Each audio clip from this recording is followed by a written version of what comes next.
they had three major policies that were going to be followed. First, Lucifer says, we have to make sure that people, humans, get to believe that Satan and his angels do not really exist. You know, Roger, that's interesting because a recent research study report that I read indicated that in a national survey, I believe it's over 75% of people do not really believe in a real tangible devil. But there is one. Oh, yeah. The next thing, the three-parts policy that they had adopted there, the second one was to find a way of being able to get total control of people's minds. And that would be done by taking hypnotism out of the realm of the occult and introduce it as a new science for the benefit of mankind. They felt that by taking hypnotism out of the realm of the occult and introducing it as a new science for the benefit of mankind, they could then use people of great renown, educators, people of capacity, that would do great things, such as supposedly regress people in time to former lives that they had.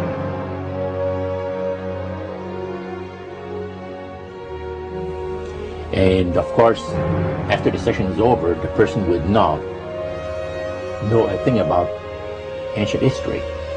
And the person she or he has talked about performing, certain deeds, we'll say, 3,000 or 4,000 years ago.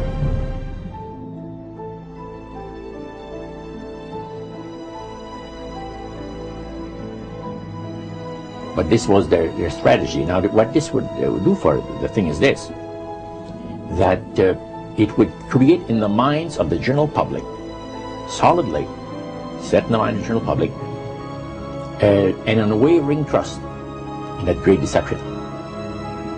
So now this would be a way of de-Christianizing the Western world through the avenue of mysticism.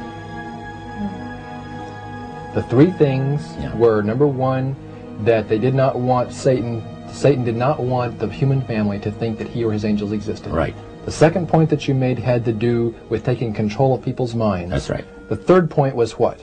Was to destroy the Bible without burning it. Okay. See? And what was his strategy on that? On that, it was very interesting. Because after the Great General Council, it was decided that Satan would tutor Charles Darwin personally in setting up the principles of his theories of evolution. He was tutored by Lucifer himself, fallen Lucifer. And at that time, it was understood, Satan and his spirit counselors understood, that if a person was led to believe in the theory of evolution, it would, in his life, destroy completely the creation week of the Bible, the fall of man, and the plan of redemption. It would do away with it. Anyone that teaches a theory of evolution is considered to be a minister of a great religious system. And he said that every teacher of that theory is recognized by the spirits as a person of great value and receives a very special unction from Satan himself, giving great power to induce spiritual blindness, to convince and convert. Three capacities.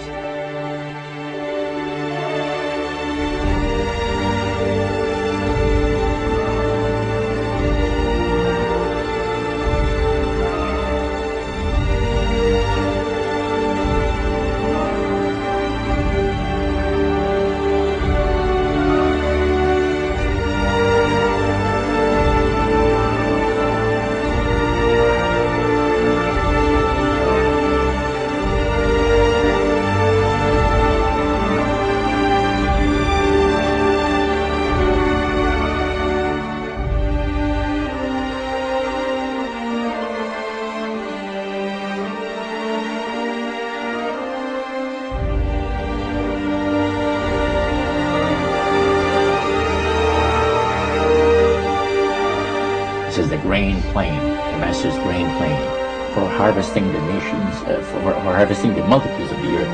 into his cause just before the close of the great controversy between the forces of good and evil. It's going to be done in a unique manner.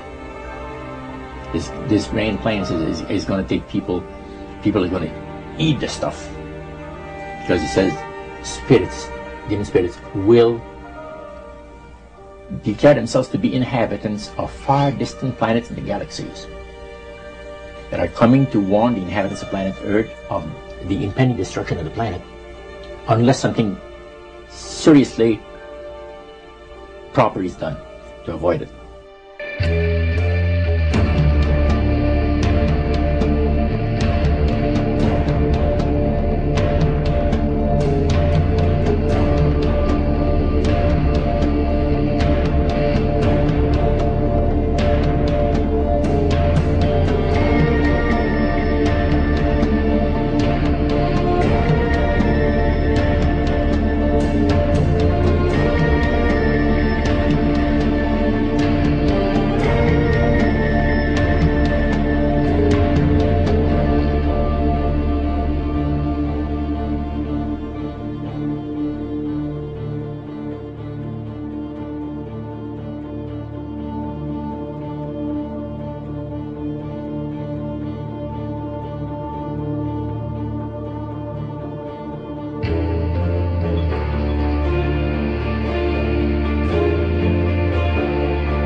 Use this metaphor. If you think about Aladdin and his lamp, you've probably heard of that one. The genie always says one thing. Your wish is my command. You know, the universe is this great genie, and your conscious mind is Aladdin. It formulates the intention of what you choose for your life.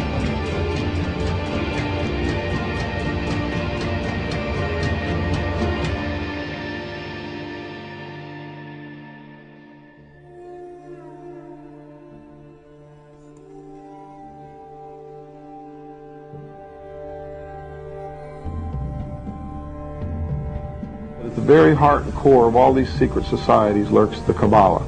It is a method of encoding information through a system of mathematics and numbers. These people that belong to the secret societies never dared to write down in any language what they knew, what it was that they were guarding, because then someone could steal it and then the secret would be out. So they took this knowledge and they made it occult through a system of encoding, encryption, one of which is mathematics, numbers. Another is architecture. Everybody wonder, why do they have a fraternal organization called the Freemasons? Aren't those the guys that build walls? You bet they do.